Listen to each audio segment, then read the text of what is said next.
Remember a few years ago when tons of YouTube and social media personalities glowed about how great the Lego movie was and how it came out of nowhere? Well, it got me thinking, if everyone loved the film, then why didn't it do better? Don't get me wrong, it wasn't a bomb. On a budget of 60 to 65 million, it made $469 million. But with the way it's been talked about, you would think that it's a $1 billion grossing film, like Minions.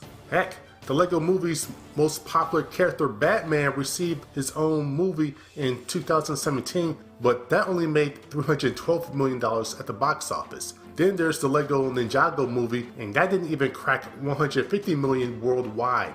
So what's happening? Why did the first film do well, but since then, there seems to be diminishing returns, at least box office wise?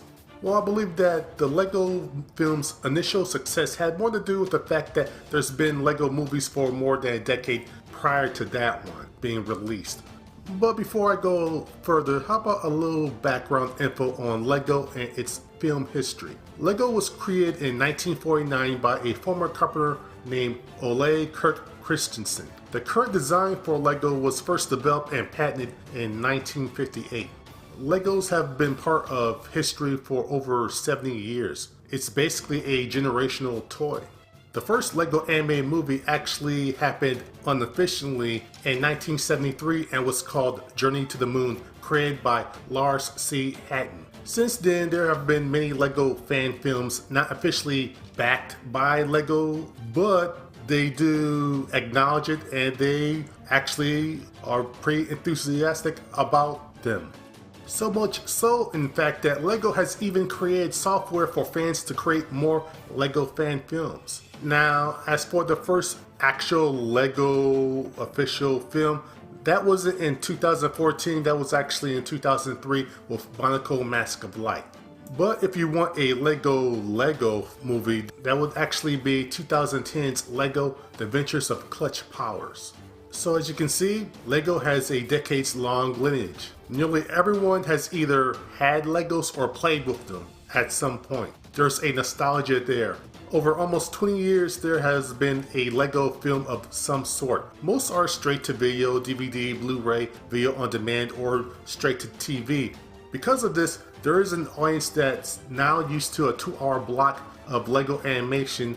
So when the first theatrical film was released, the fact that it was a financial success shouldn't be a surprise. The fans of the property were ready for it.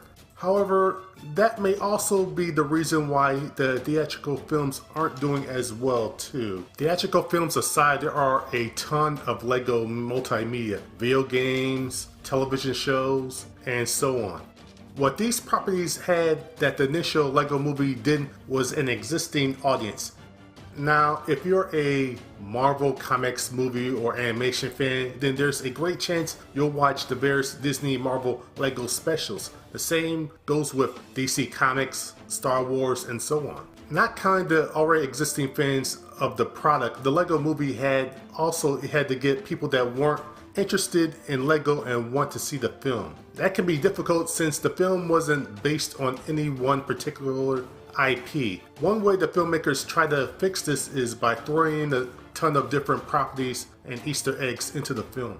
I think one reason for the decrease in box office has to do with everyone that likes Lego can go almost anywhere to see it animated, but for the sake of this analysis, let's just mainly focus on the animation and not the toys.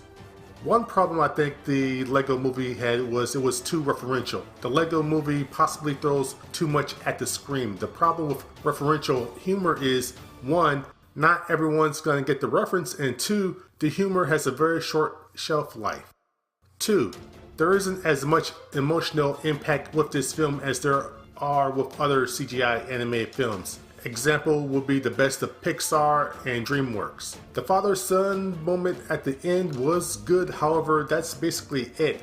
A part of the reason for the not so enormous box office may have to do that in the moment the movie is fun, but it's not a film that a ton of people, and more specifically kids, are going to want to see over and over again like with other films. And since it's a referential movie and a good part of it, a lot of the references are going to get old and people aren't going to want to see those references over and over again. 3. There are too many LEGO movies on video on demand, DVD, and TV, and video games that are already based on existing IPs. Examples would be Indiana Jones, Lord of the Rings, DC superheroes, Marvel superheroes, Scooby-Doo, Star Wars, and Jurassic World. Not only that, 4 LEGO films based on these IPs came out in 2018. I've also noticed after watching these films, they have mostly the same feel. They have the same type of comedy. So maybe that's why not as many people saw the LEGO movie. Why watch more of the same thing?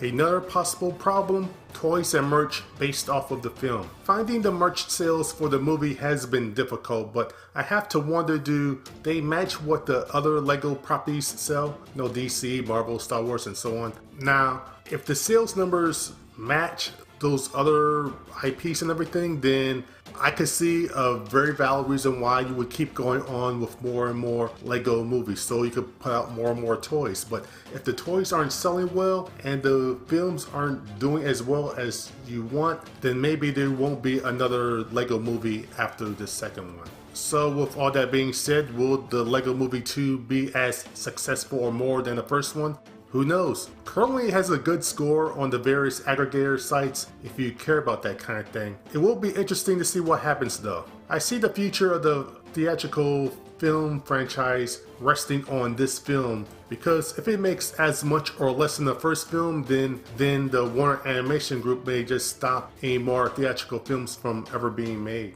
This won't hurt LEGO multimedia wise though, since series are still being put out, like the Cartoon Network Unkitty series, LEGO Superheroes, Ninjago, as well as later this year, the LEGO movie The Billion Brick Race. So while the theatrical film franchise is in doubt, everything else seems to be going well. Well, that's all I have for right now. Let me know down below what you thought about this video and what's your opinion about the state of the LEGO movie franchise. If you'd like to support the channel, then please subscribe to the channel and share the video. And until my next video, have a good day.